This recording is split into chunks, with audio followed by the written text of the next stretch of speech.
Welcome to the Diwali celebrations at the Coffee Corner Show, powered by the Emerging India Forum TIF and a tech partner, Prime Infotech Solution. Series is The Emerging Lawyer. Theme is Decoding Insolvency and Governance with Dr. Ashish Makhija. He's a managing part attorney at AMC Law Firm, adjunct faculty at IICA, acclaimed author, and one of India's leading authorities on insolvency and corporate law. With over 35 years of experience as a practitioner, academician, and policy contributor, Dr. Makhija has worn many hats, from standing counsel for the official liquidator at the Ministry of Corporate Affairs to authoring 14 books and mentoring future leaders of law. A chartered accountant, cost and management accountant, registered insolvency professional, and holder of multiple advanced law degrees, including a doctorate from Emory Law School. His journey reflects discipline, brilliance, and impact. Join us as we dive into his multifaceted career, global experience, and personal philosophies that continue to inspire the legal fraternity. And we also come to know Dr. Ashish as a person. So, welcome, Dr. Ashish, to today's celebration episode of the Coffee Corner Show. Thank you, Mr. Amir Virani. I think it has been a privilege to be at your forum at the coffee conversation. I was always delighted and I was looking forward that someday I will also get an invite from coffee conversation. I think it is the day today. So I have seen your format. I've seen your many videos, past videos. I think the way you conduct your coffee conversation with all the people, the format is absolutely clean, and the way the questions are asked and they are answered, I think there is no shouting, there is nothing. I think people are conveying their whatever they want to convey, they convey their feelings and emotions there. So congratulations Thank you, sir. on this format. Yeah. Thank you, sir. So let me explain you. There will be three rounds: professional journey, personal journey, and you will be in the hot seat, like at coffee with Karan. And you have to be witty, fun, and quick. And here's a gift, Legally I 101, which will be autographed and sent to you as your Diwali gift, sir. Absolutely. So let's begin. Friend of mine, Amir Virani, host at Coffee Corner, legal tech evangelist at Prime Infotech Solution, author of 15 books. So my first question to you. With such an illustrious career of 35 years, what inspired you to specialize in insolvency and corporate law? And what were the key defining moments you had, sir? Well, I would answer it this way that sometimes you don't choose a field, the field chooses you through the questions that typically keep you awake. When I finished my schooling, I ranked third in the Delhi board. Everyone asked, what next? I did not even pause. I said, chartered accountancy. Well, back then, I think that was one of the three classic choices: doctor, engineer, or a chartered accountant. But here is the thing, while everyone around me was fascinated by balance sheets, I was drawn to what happens when the balance sheet collapses. So early in my career, I became the standing counsel for the official liquidator in Delhi High Court. Well, that experience threw me straight into the deep end of the corporate insolvency. And I also remember one very interesting incident when I was doing my law. In fact, I topped Law Center 2 in Delhi University. I took insolvency as one of the subjects, which was my favorite subject. Well, very few people actually touch it and used to touch it at that particular period of time. So I can only say curiosity became my career anchor. Wow, beautiful. So let's build up the conversation. You have worked as a standing counsel, as an official liquidator. For our viewers out there, what is an official liquidator and what are the roles and responsibilities? I'm adding more layers. What were some of the most challenging cases you handled as an official liquidator? Okay, I think that's an interesting question. When a company goes into liquidation, there used to be appointed a person known as official liquidator. Today, we have private liquidators under Insolvency and Bankruptcy Code. But in that era, under Companies Act 56 and then 2013, official liquidator used to be appointed, which is nothing but a government body, which is a part of the Ministry of Corporate Affairs.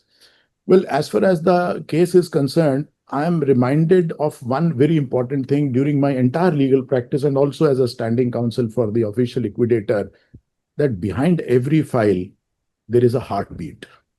There are people involved. Now, one case that still stands out in my memory is it involved hundreds of home buyers. ordinary people who had put their life savings into the company that eventually went into liquidation. We used to call it as winding up. Now, of course, we are using a new phrase like liquidation. Every hearing would bring 100 anxious faces into the courtroom. And in the corridor, I was asked a question, Sir, will we ever get our homes? And I think I could feel the weight of their trust. Then very interestingly, I must quote this. The judge who was hearing particular matter, and he made a remark. He says, these promoters seem to have cheated the home buyers. They should be ready for Tihar jail today. Have they brought in their bags today? The entire courtroom, it became like a filmy moment, and everyone applauded, clapping and everything. So I think, Mr. Virani, what I can say is insolvency is not about winding up companies. It is about winding up injustice. I agree with you, sir. There's another topic to have a conversation separately. Okay. So you have been involved in policy making. So in your journey, what's been the memorable you have worked on a policy matter? There have been many moments. In fact, I must also say, when I did my LLM in international bankruptcy from US in 2008-9, right after the Lehman Banks collapse, I was typically fascinated by how structured the framework was, bankruptcy framework was in those countries. I often wondered when India would have its own kind of infrastructures. When IBC came in 2016, well, it felt like a full circle moment. It was a game changer, no doubt, and it brought a financial discipline and accountability to the boardrooms also. So looking back at 9 years of IBC, I think we have taken a lot of big steps, though some parts still need refinement. As far as the policy is concerned, I have been involved in, involved in several committees of Ministry of Corporate Affairs, where we have also contributed towards creation of rules, and also a lot of roundtable conferences are held where we give our suggestions, and we are very happy that the government is very open and they take those suggestions. So all I can say is when I studied bankruptcy abroad, I saw the future. When IBC came, I would say we had finally caught up with it. Wow, beautiful. So let's go to your next your role a, as an academician. For viewers out there again, what you are an adjunct faculty at IICA. So can you explain for our viewers out there what means by being an adjunct faculty, my first, and adding more layers, and how do you bridge the gap between academia and real world legal practice for your students? Okay, I think that's a great question. Adjunct faculty, many people have asked me, why do you write adjunct faculty? Adjunct faculty is like you have been associated with that organization or that university. That means you are not a full-time professor there, but you are like a visiting or a guest professor. So they have give you a tag of professor, but it is like an adjunct professor. So typically they call it as adjunct faculty. And not only in India, I've been adjunct faculty in US also, Thomas Jefferson School of Law in California also. But currently, I'm continuing with Indian Institute of Corporate Affairs. Now, as far as bridging the gap between academia and real world practice, what is more important? Law is not something you study. It is a language you learn to speak in real life. So my classes are not purely theoretical. I always tell my students, concept clarity first, application next. Well, I Yes. remember a day when one of the students came to me and he asked me, he said, Sir, will this section ever matter in practice? We were discussing some section. I smiled and I said, wait till you stand before a judge. You will have to quote it. So he typically realized it. So what I try to do is I try to bridge build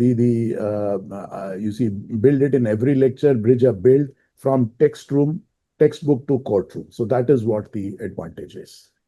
Wow. So what's been the most memorable moment you had during your learning sessions? Well, learning sessions, every session is different because you have a different audience, and a lot of questions are coming from most of the students, and not only I teach students. I think I take very advanced classes for the professionals like chartered accountants, cost Mhm. accountants, advocates, or even insolvency professionals. So the point what I'm trying to say is that you have to catch the pulse of the audience. And many Yes. times Sometimes you see, I must also share with this with you. Sometimes you do not know the answer. A question is asked and you do not know how to respond to that. Well, as a speaker, you should know how to get out of it. So what I do typically is, well, I'm disclosing my $1 million secret here, but I must share it with you. I always pose that question back to the audience. I said, this is a very easy question, can somebody else answer it? So what happens is somebody answers it and then you build up over that. So Yeah, yeah. this is the way sometimes you have to handle the memorable events those way. Yes. Wow. So, Dr. Ashish, you also a World Bank trained corporate trainer. For viewers out there, uh, what inspired you to become a World Bank अपना ये corporate trainer, and how has that experience influenced your advisory and teaching style? Mr. Virani, I must say this. The day you stop learning is the day your degree expires. Yeah. So by the time I trained with World Bank, which was a great opportunity, I had already been speaking for 16 years. So I started my first lecture, I gave my first lecture in the year 2000, and this typically happened in 2016. So 16 years I've been speaking. But what that program taught me was something invaluable. Do you know what is that? Attention is the new currency. You do Hmm. not just teach, you earn attention minute by minute. Now, when I teach, I focus on the connection first and content second. So I would always say that expertise isn't permanent and it is rented and due every day. And you learn so many things. So World Bank has been a great experience and they have been a great teacher. And I think I've been applying that particular teaching, learning particularly in my everyday life. Wow. Now let's come to your role as an author. What inspired you to author 14 books? And what role does writing play in shaping legal discourse and policy awareness? Writing for me, I must say, is not work, it is a reflection. And I always say, because this question comes to me, he says, how do you make time? I said, law is my profession, but writing and speaking is my passion. So when you write thousands of pages, you just don't interpret the law, you actually internalize it. And one of my books was once also cited by the judge in the courtroom, who had also attended my lecture, one of my lectures. Well, that felt better than writing or winning any case, isn't it? So writing a book actually teaches you more about a subject than reading 100 of them. So as I said, it is a reflection, and I would like to reflect my thoughts into that. Well, it benefits people also. I'm so glad that people are really, really liking that. One of my books is also bestseller. So, Wow. so that is what it refines not just your words, but it also refines your understanding. Wow. So, okay. So, Dr. Ashish, how's your leadership style evolved over the years? Well, leadership style, I would tell you that being a director on the board of many companies, the people were not really aware about what their duties are and how to really create, you see, those kind of things. The point what I'm trying to say is that independence, integrity, and informed judgment are the basis of any leadership. So if you are not communicating properly and that too in a transparent manner, I think you will not be able to hold that position or the leadership. So leader is somebody who inspires. So inspiration has to come from the top. Wow. So, thank you for leading me to my next question. So, having served on corporate boards, as you said earlier, what do you believe directors often misunderstand about their duties and liabilities? Well, let me also say another thing. A director's chair is not a throne. It is a seat of accountability. Yes. Now, leadership begins when the comfort ends. Many directors think that their role is about prestige and the perquisites. Well, what they forget is really about their duties. During one of my training sessions, I was in Dubai very recently, where I was taking a session of a lot of senior people, CEOs, CFOs from across the globe. I was once asked, you see, in a room full of directors, I mean, I asked that question, how many of you can you read the company's cash flow statement or financial statements? You know what was there? Complete silence. Then the nervous laughter. That's when I said that if you do not understand the numbers, you can't understand a business. So that is what the directors have to deeply get involved in it. And I think the best directors, according to me, are not the loudest ones, but they are the ones who have capacity to ask the right questions in the board. Wow, beautiful. So, corporate governance is evolving rapidly. What are the three qualities that define an effective board today? Well, as I mentioned just now, and I think I'll repeat three things very important: independence, integrity, and informed judgment. Three I's.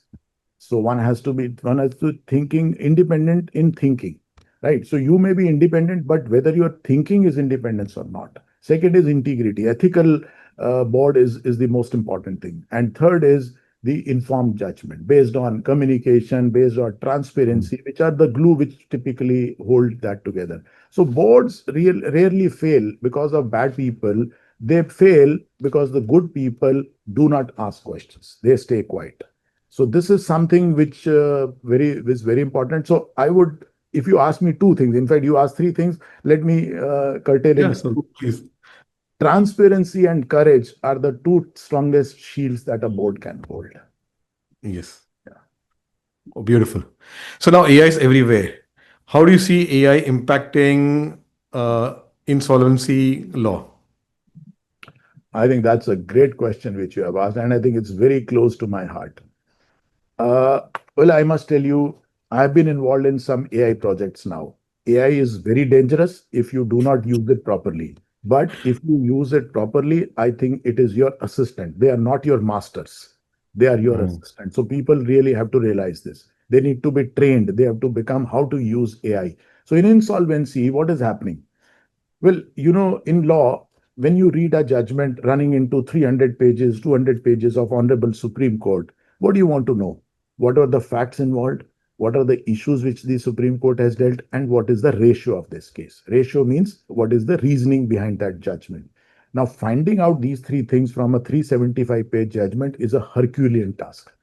That is where the AI can help you. So if it is a trained AI, and I must share it with you, I'm so delighted that there is a website by the name caseease.in, which is now an AI based, which has got around 37,000 plus IBC cases. And in this format, Wow. it's a very trained AI, closed AI. So if you ask a question about that particular judgment, in which para this word is used, they will tell you immediately. So it saves your time. So I think Yes. this is very important. So I will also recommend people to use AI in a very careful manner. Yeah, beautiful. So, Dr. Ashish, how do you yeah, mentor young legal professionals yeah, who come for mentoring to you? Well, I always, most of the young people and come and ask me, sir, is it a good time to enter into legal practice? Is it a good time to become an IP? I always tell them, I said, don't wait for the right time. Start now. So expertise does not come from titles, it comes from the depth. So, and I always say, an expert is someone who knows more and more about less and less. You become a doctor just because you know more and more about something which is very typical.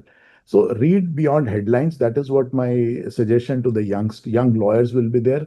Link every case to the law and remember that clarity is more valuable than frame.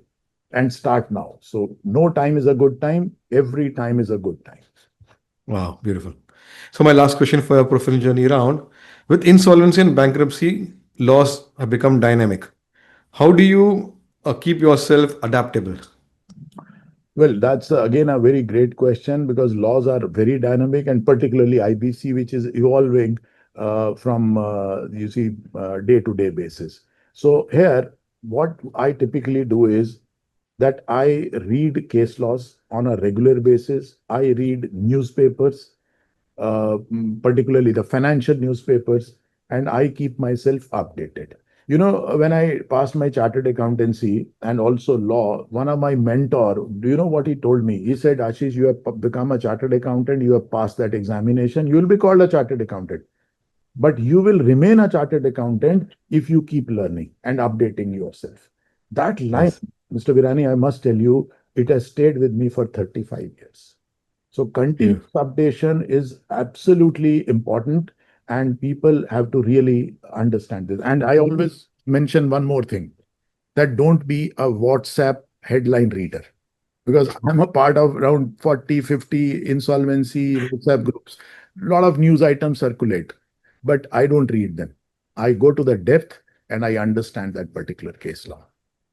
Beautiful. So let's go to next round and understand Dr. Ashish as the person. Tell us about your family and your formative years. Well, I think most of the people will say that, and I'm no different. I owe everything to my parents. Both Mm. are gone now, but they will always be with me. I was not an extraordinary student till class 10th. Then came because then you need some kind of a godfather or a mentor, isn't it? So came a mathematics teacher now who refused to give me answers.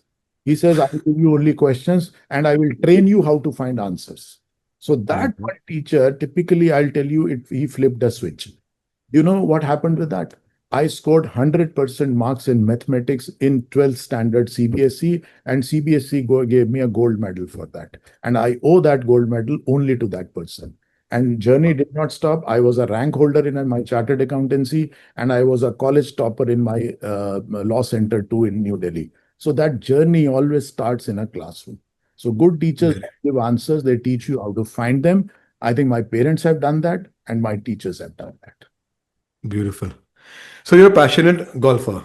What drew you to the sport and how does it keep you balanced?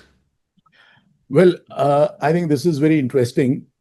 The Okay, let me also tell you how did I start playing the golf, because that is also very important. Yes, It sir. started through Rotary. So Rotary friends, I was a president of a Rotary club in 2012, 13. So my batchmates, one of the batchmates was playing golf. So he said, Ashish, why don't you come and play? I said, I have never played it. He said, no, no, you must try. So I was not good at first, but the rhythm of the game really caught me. So you can't rush golf. So what it teaches, I think that's an important question which you have asked, is it teaches patience, it teaches Yes. focus, and it teaches you humility. Because in golf or any other sport, well, who is your real opponent? Nobody else. You are yourself your real Yes. opponent, just like in life. So you have to be very focused, you have to be very patient, and be humble. That's what any sport teaches us. Wow. So what's a family tradition or ritual that still brings you joy? Well, I must say, no rituals, just moments. Well, our family does not believe in rituals. We believe in moments. I must share this with you. During a trip to Florida, USA, where my son stays, he just asked me one day, he said, Dad, do you want to race this Saturday? I said, what do you mean by race? But I said, yes. I said, oh, I'm getting some time from my son, so I think we'll be together. So I said, yes. Before I realized that he meant that I have to race in his Mazda Miata, which is a sports car. Well, halfway through that race, I thought, oh, he's not a kid anymore. He's my equal.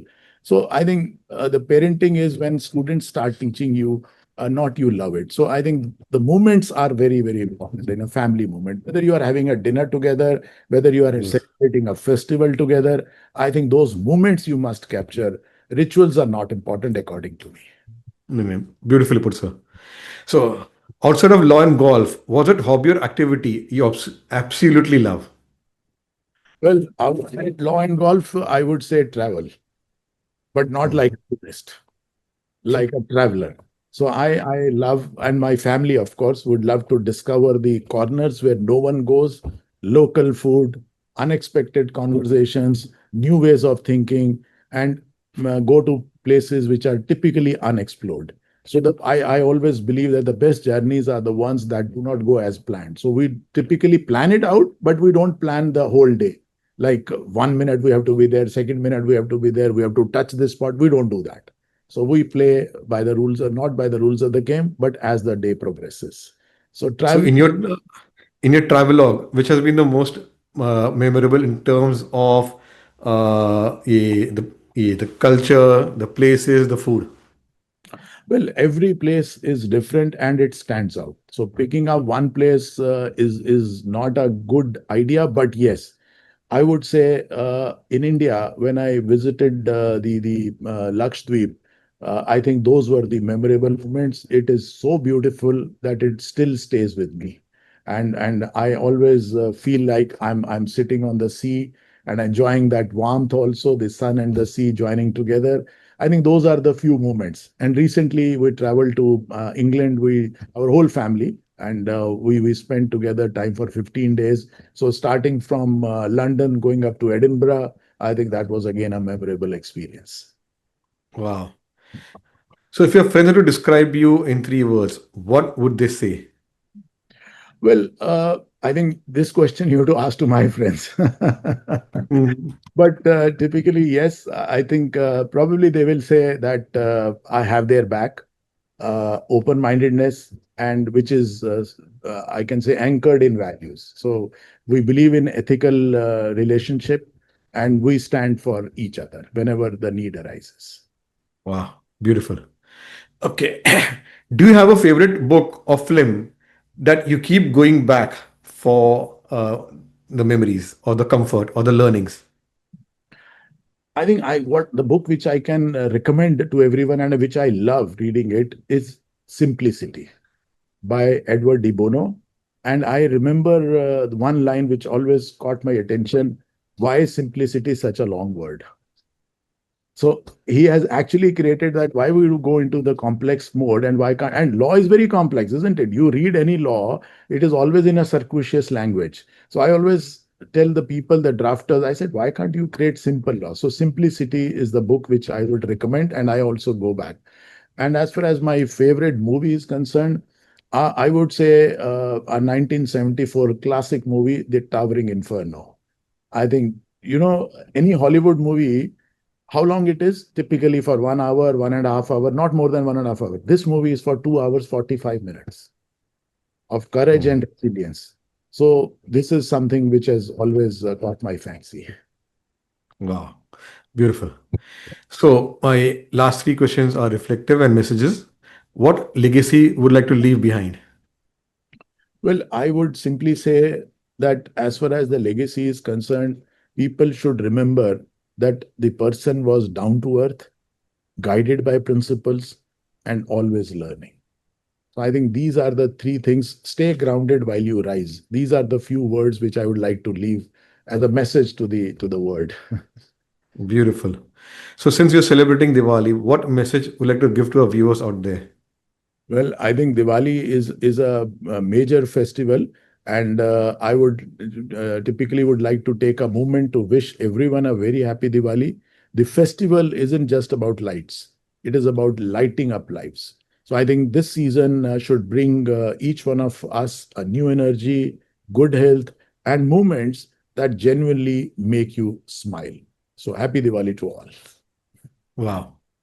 So my last one is a googly one. Describe Ashish in one line. That's the most dangerous one, isn't it?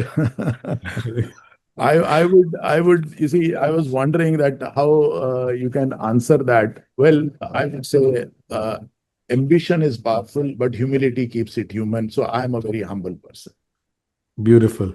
So let's put you in the hot seat, the rapid fire round, your go-to comfort food, Well, food, any Indian food, particularly pav bhaji.